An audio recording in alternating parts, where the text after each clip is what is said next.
பலராமர் பீமனை விட துரியோதனனை ஏன் அதிகம் விரும்பினார்? ஸ்ரீ பலராமர் சிறுவயதிலிருந்தே பீமனையும் துரியோதனனையும் தனது சீடர்களாக ஏற்றுக்கொண்டு கதாயுதத்தை கற்றுக் கொடுத்தார்.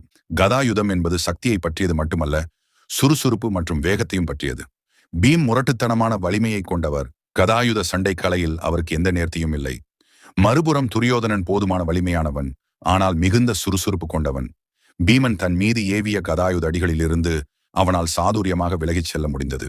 அவனது அடிகள் மெல்லிய காற்றை முத்தமிட்டு செல்வது போல் அரிதாகவே துரியோதனன் மீது விழுந்ததால் பீம் விரக்தி அடைந்து ஸ்ரீ பலராமரிடம் பயிற்சி செய்வதை பாதியிலே நிறுத்திவிட்டான். பீமன் வலிமையானவன், ஆனால் துரியோதனன் புத்திசாலி.